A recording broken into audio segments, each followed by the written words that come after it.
Today is April 21st, and we are interviewing Cliff Glasgow. He was born September 22nd of 1926. My name is Shelby Peters, and I'll be the interviewer along with Lindsey Peterson. And how old were you when you first learned? 18. 18? Were you drafted, or did you? Drafted. And how did you feel about that? Everybody else was being drafted, so I didn't have much choice. It didn't bother me. Mm-hmm. What year were you drafted? 44. The last month of 44. Mm-hmm. And so what were your feelings about the war prior to your enlistment? What did I feel about the war? Mm-hmm. Well, I was kind of concerned about the war. I had a brother serving in the South Pacific also. And, of course, at a later date, I had a younger brother that was 19 that was killed in Korea. But I wanted to go do my part. Mm-hmm. What kind of information did you learn from your brother when he would write home to you? Well, he was a tech sergeant on Hawaii, and kind of a coincidental thing. He gave me a lot of advice. In fact, he was, at one time, thought maybe he could pull me off of the Smithsonian when we was headed past to the Hawaii to the South Pacific. Of course, that couldn't happen. But it was kind of a coincidence because after I left Guam, or Tinian and Saipan, I come as a staff sergeant and also a supply sergeant, which my brother was.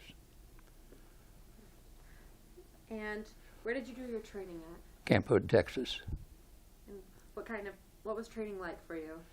It was an infantry, 151st Infantry Battalion, so it had to do with hand-to-hand warfare and that type of thing, which was prevalent in the South Pacific.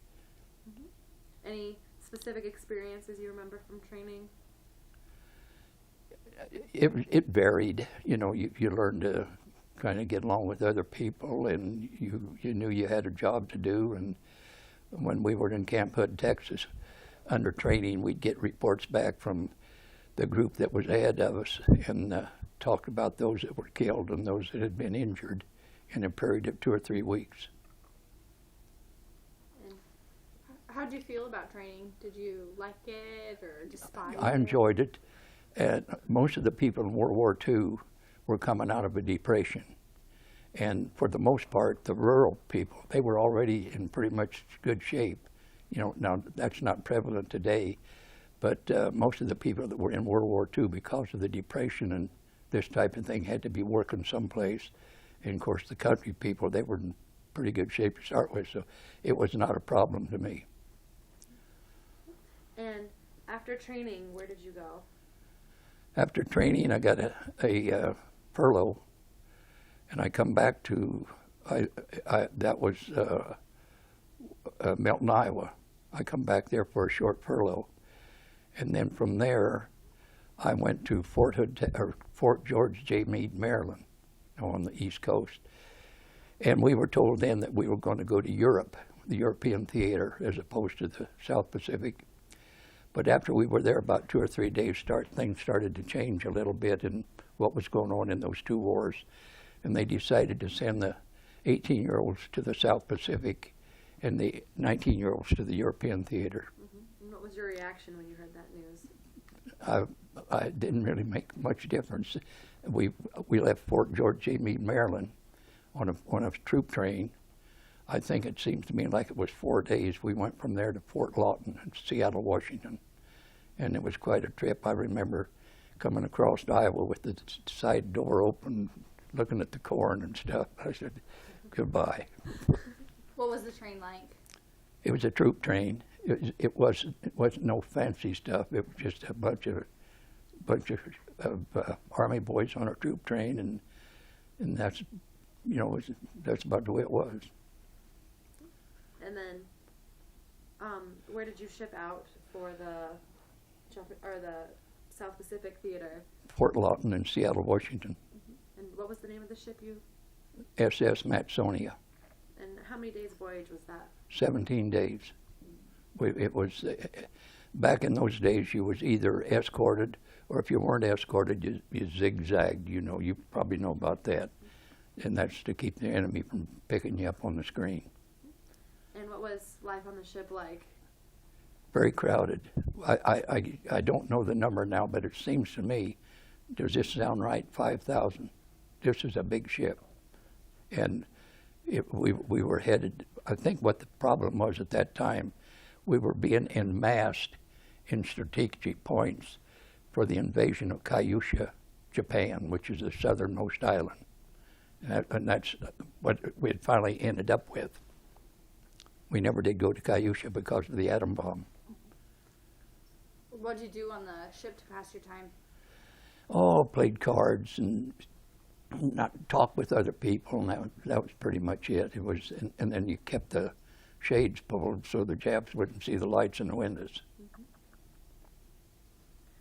And what was the destination? You said it got switched. Where did you end up going? I went to Saipan,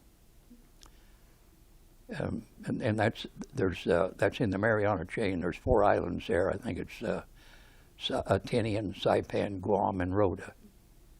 And did you see combat when you got there?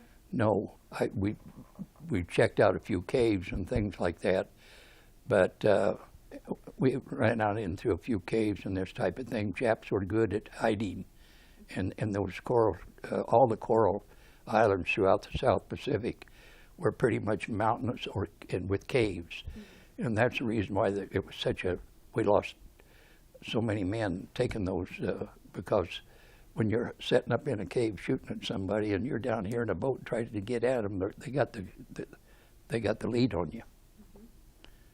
Any specific memories you remember from that? Or? Yeah, you mean my most memories that I've thought about was when Honolulu was bombed. You know, I go from there really when this is how the troops were enmassed through the island systems in this before the invasion of Japan. But I don't suppose there's none of you guys old enough to remember the bombing of Pearl Harbor by the Japanese. Are you aware of that? They come in there with 2 waves. The first wave was 191 planes, and it was on a Sunday morning. And you know, on a Saturday night with servicemen and everything, they knew that they'd picked up a code that this was going to happen, but they didn't know it was this way. They thought it was going to take Japan the other direction where they were having trouble down in the South Seas of China. But they missed on that one, and there was another flight come an hour later. I think there was, it all told between the 2 flights, there was 350 planes that bombed, and that took out the Air Force. It took out the Navy. It took out our warships.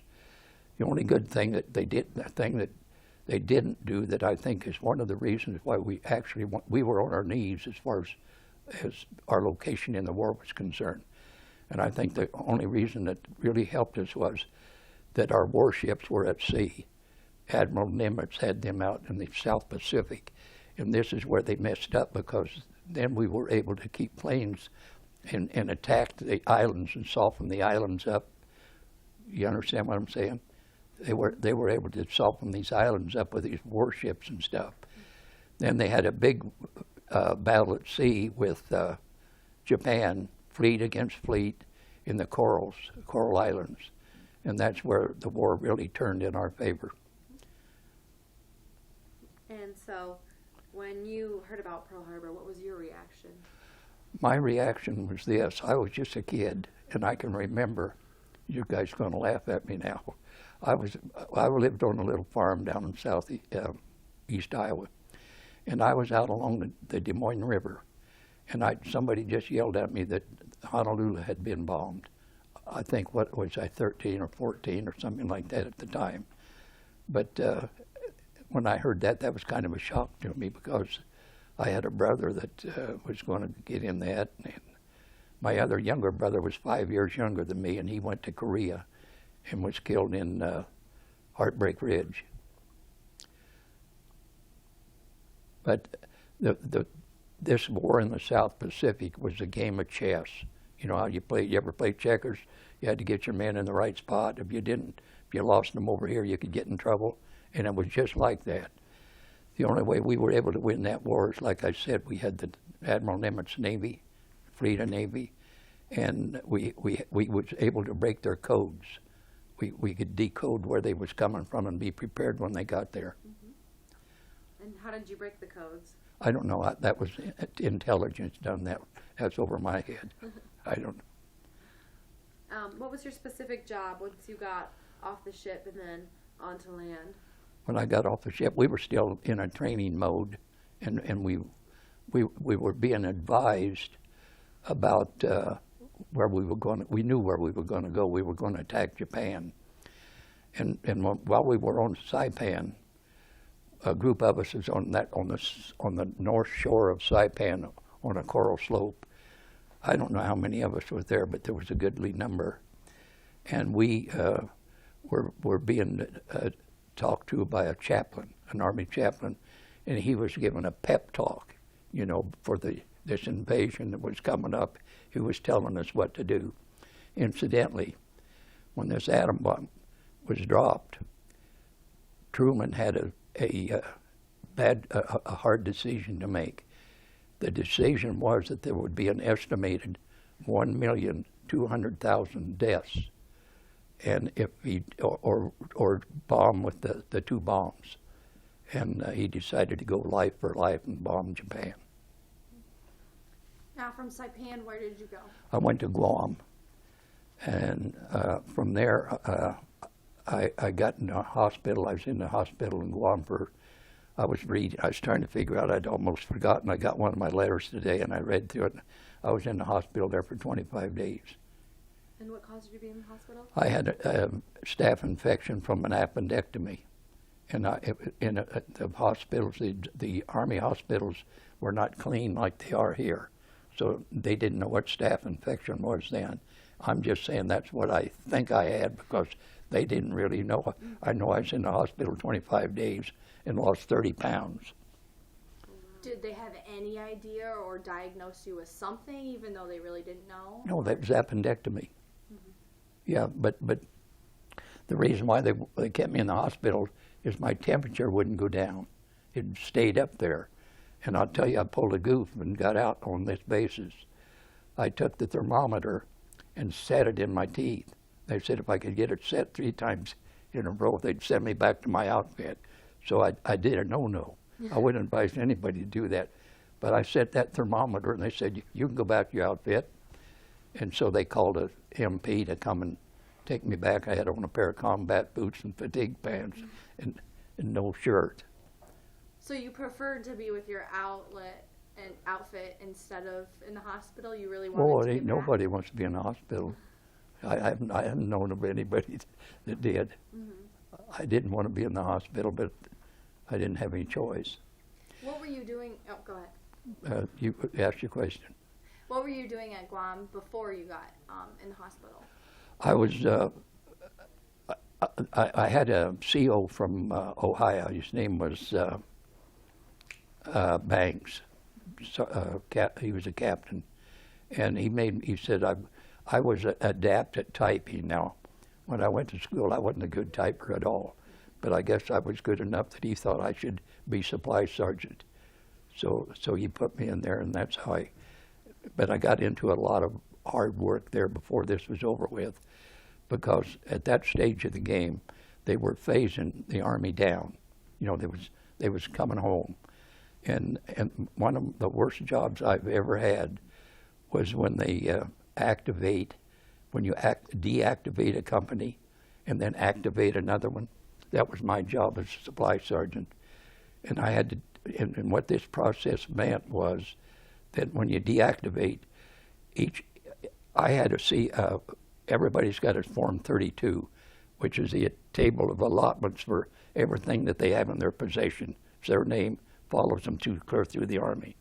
Well, I had that for 300 men to take care of. And in addition to that, they decided to, I had, what did I have? I had 5 other branches of service that I had to make a monthly report to. I think there was ordnance, engineers, chemical warfare, quartermaster, and engineers. And I had to do that every month. That was a lot of fun. But at the same time, they said, well, there's an order come down from headquarters that we're going to deactivate your company. And what this, I say, well, there's nothing to that. Well, there isn't for most people. But I was responsible for all of this. I had details to do it. But like all of your weapons, I think we had maybe 200 carbines, and all them carbines had to be inspected and cosmolined and wrapped in waterproof paper and put in boxes, I think 10 per box. In time you do that with all of that, and all of my equipment had to be inspected and passed before it was cosmolined. What happens when you turn all this stuff in, then you turn it in on a yellow slip, and after you get this yellow slip, that gives you the authority to put it back on a white requisition and draw it back out again for another company. So that kept me, I tell you, I was one busy boy. Did you have any memorable experiences from that? Well, no, I had plenty of help. I mean, but no, I enjoyed that. In fact, the CO wanted me to stay over there, but I didn't. I was too smart for that. And what was the interaction like with the local life around in Guam and Saipan? It wasn't. It was kind of sparse. You know, it was a hilly, quite a bit like Saipan, a few hills, maybe a mountain or two. But I can't see that there wasn't much going on there. It was pretty well disturbed by the bombing. The trees were knocked down.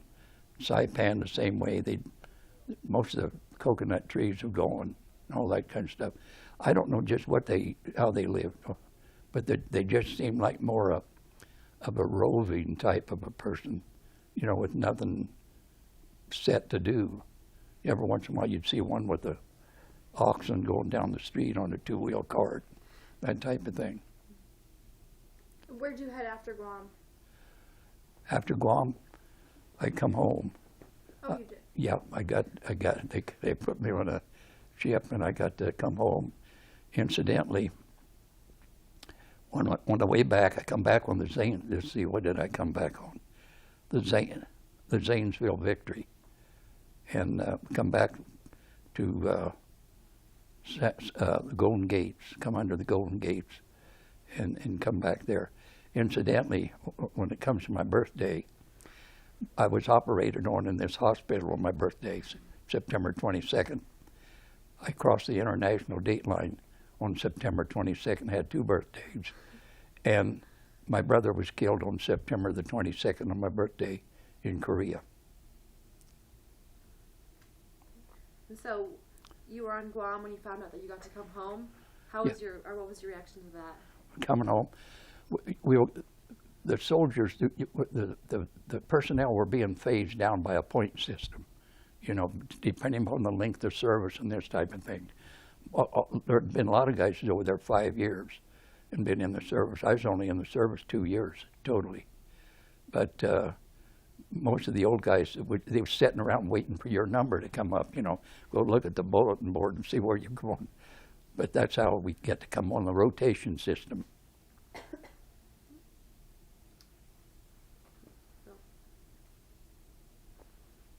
Were you serving in the South Pacific Theater when was the dropping of the atomic bombs?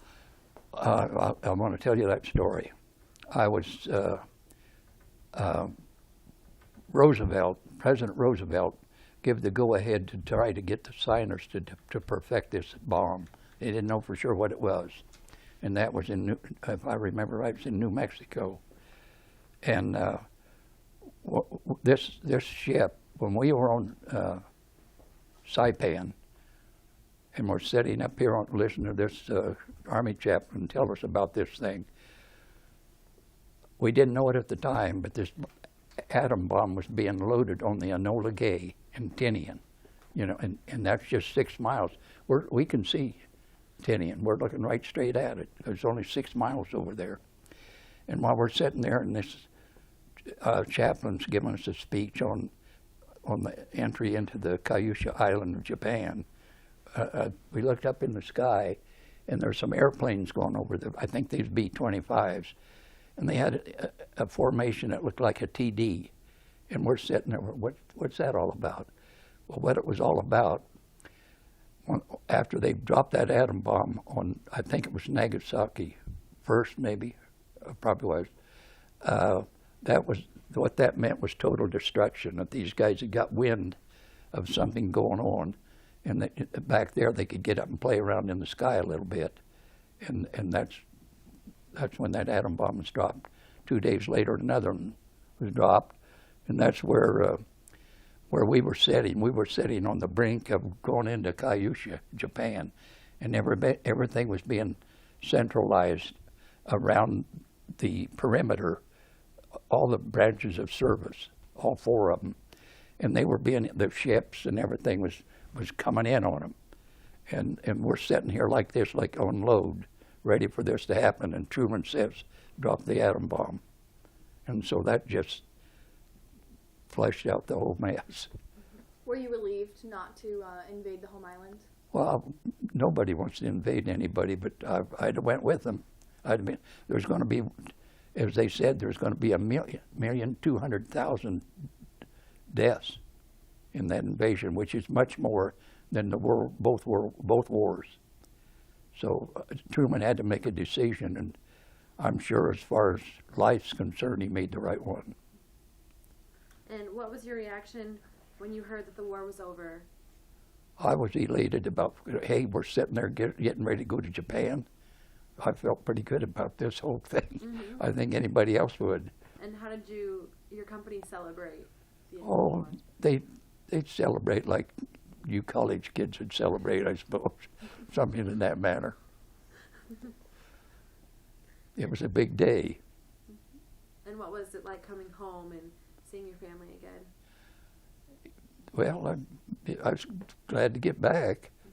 I was offered a second lieutenant's rating. I turned it down after I got back and had a little schooling. I decided to go another route. So you went to school after you got back? Yeah. Was that on a GI Bill? Yes, And where did you attend? Fairfield. What'd you go for? I wasn't quite sure at the time, but I think it was, what do you call them, a BS or bachelor's degree of some sort. But I determined at that time that enclosure type of employment wasn't good enough for me, wasn't suited to me. So I went back to Des Moines and started a company down there. It ended up, I had an RV center. You know where Adventureland is? On Hubble, not too far from there on Hubble. So my wife stayed down there for 40-some years, and 18 years ago we moved back up here to Des Moines because she had a lot of relatives and people that she knew, aunts and uncles, and I got to tell you a story before I quit. Bob Rosenbrook and Janet Rosenbrook, they'd come down with the fire department from Storm Lake, and we'd host them in our yard when they go fight the barrel out at the fair, you know, the water barrel. They go out there and do that. So then they said, they all talked us into, they was instrumental in our moving up here also. Said, you got to get up here and get away from that rat's nest. I don't know about that. And you said you moved up very highly in the ranks. Can you tell us about that? You want me to? You got promoted Yeah. quickly. Can you tell us about that? Well, I was a private, and the CO, you know, you have to take tests and stuff. They got it all on record, and he synchronized by those tests that I was the man for the job, and he put me in. And there's another one that I didn't like. He put me in, he says, you go in there, you're going to be the supply sergeant. I was a private, and the guy that was been in the Army 5 years, he was a T5, and he said, you're over him. Well, that, you know how that sounded to you. Mm-hmm. But anyway, in a matter of 2 or 3 weeks, I didn't make private, I made corporal, put it on the bulletin board. And in the next 2 or 3 months, I went up to staff sergeant. I have these letters here. I don't know whether you saw these or not. You can check those over and you can see my rank says I come up on that. those are letters I mailed home.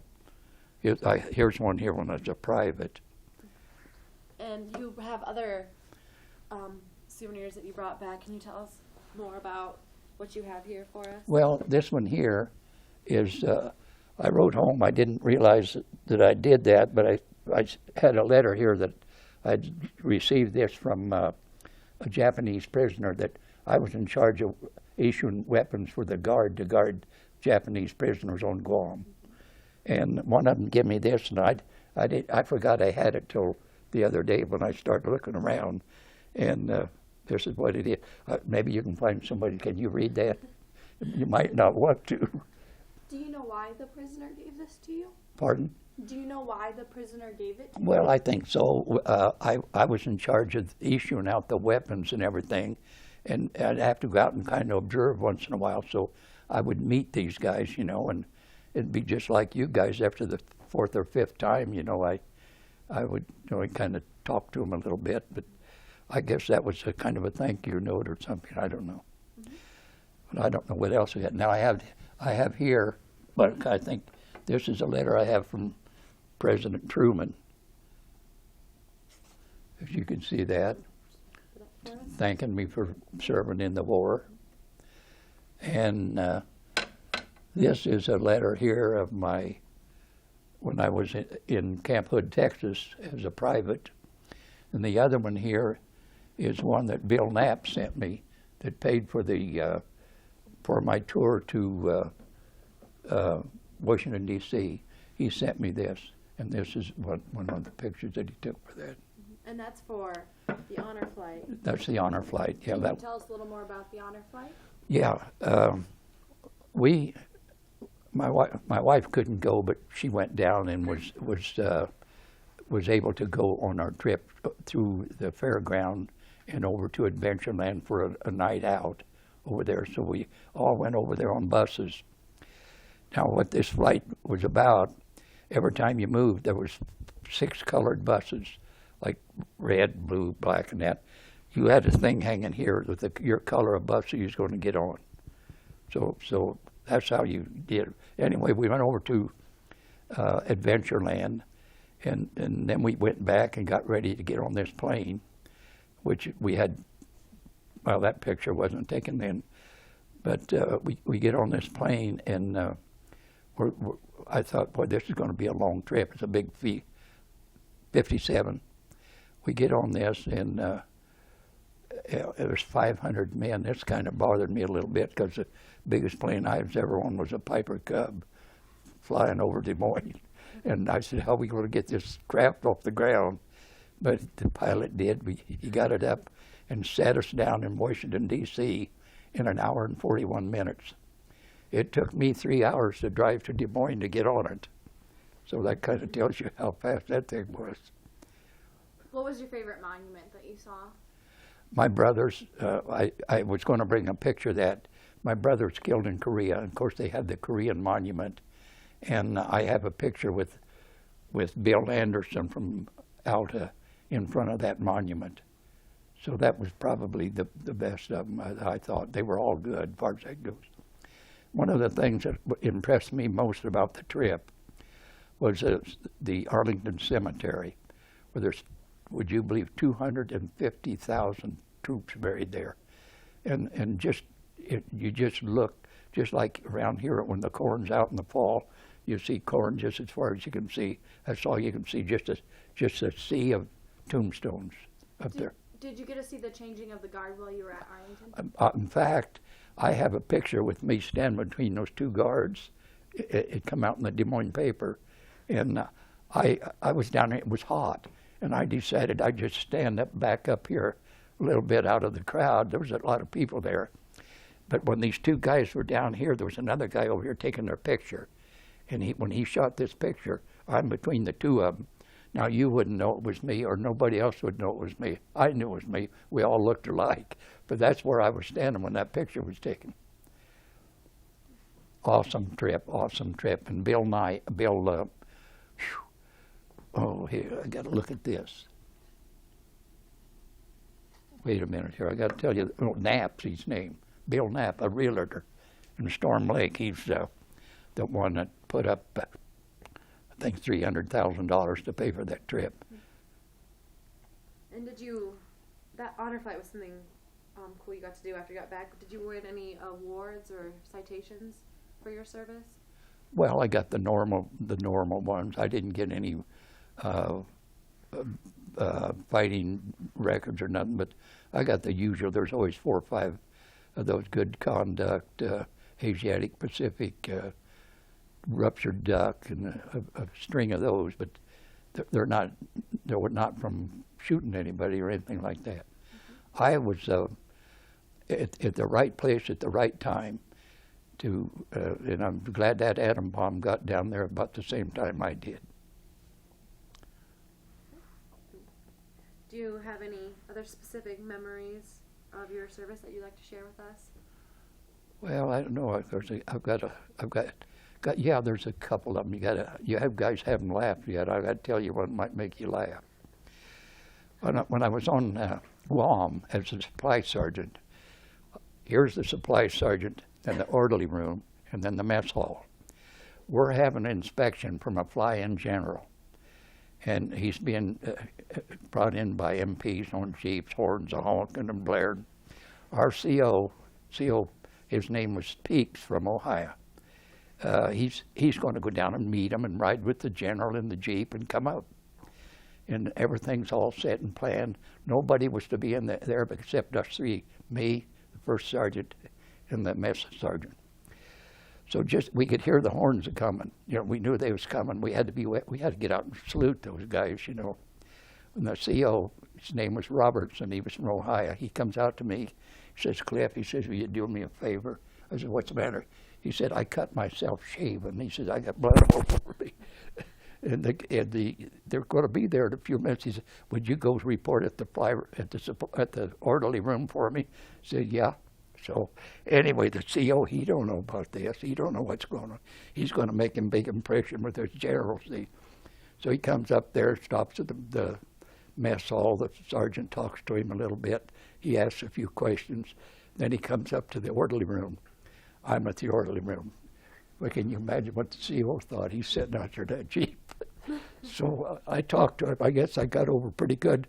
But the problem with that was I knew he was going to go to the supply room next. See, so I had to duck out the back of that tent and get in the other one, and run around there about the front door. And here I am over here again. And he wants to know a few questions about, what's going on with the things of the company, the weapons and things like that. Ducked him a few minutes.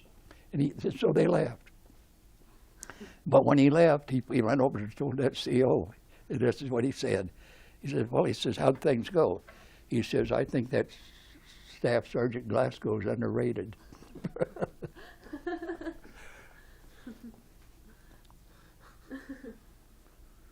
Any other specific stories? That's pretty, not unless you want to ask some. That is quite an honor to. No, I felt real good about it, everything. The thing that really bothers me to this day is my brother got killed in Korea, and that was due to misjudgment. It seemed like we'd always get drawn in, for instance, in Pearl Harbor. When they bombed Pearl Harbor, this was 8 o'clock in the morning on a Sunday, we had the Japanese diplomats talking peace in Washington, D.C. in the White House at that very moment that they knew that was going to happen. Same thing happened in Korea on the 38th parallel. We're sitting there arguing with the Chinese about peace, and they were doing this. They were killing time. While they're doing that, 400,000 troops come into where my brother was killed in Heartbreak Ridge. We haven't used the best diplomacy for a lot of our stuff. And you said your older brother served in Honolulu. Yep. Yeah, and then after he come home from Honolulu, he had went to Iowa University, and when he come back after his stay in Honolulu as a tech sergeant, he did some more training. They called him and and wanted him to go to Maryland, and under secrecy. He never has talked about what he did. I suppose it has something to do with, I don't know. He never did say, but he was over there for quite a while. Mm-hmm. And when he returned, what was it like to share your stories with him of what you did and then what? We never talked much about. This is the most talking I've ever done. I didn't even know about these till I had to start looking up some stuff. No, we didn't discuss too much about that. And so there's obviously a big tradition of serving in your family. I bet your parents were pretty proud of you. What was your proudest moment of serving in the war? What was my proudest moment? Oh, I don't know. There's several of them.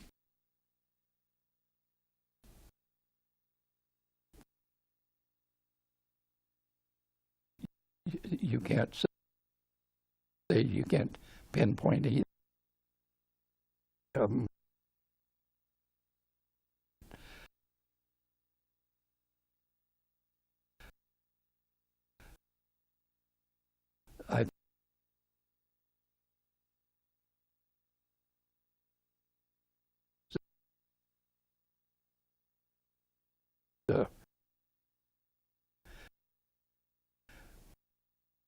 When they dropped that atom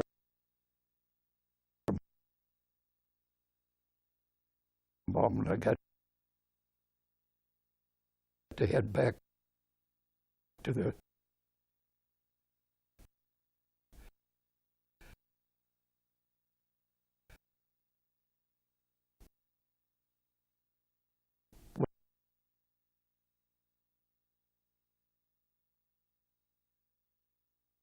proud.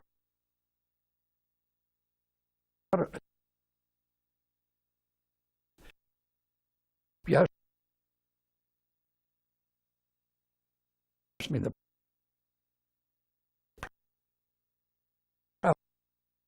proudest moment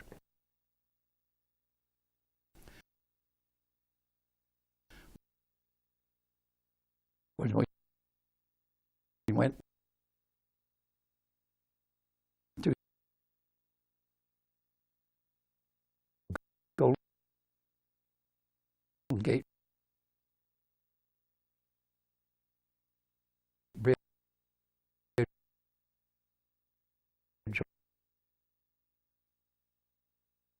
on the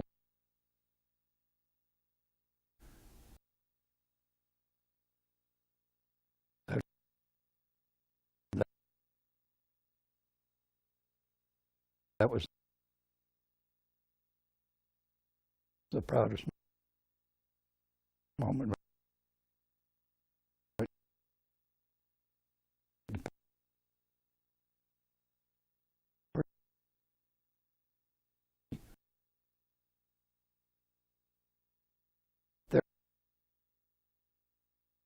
There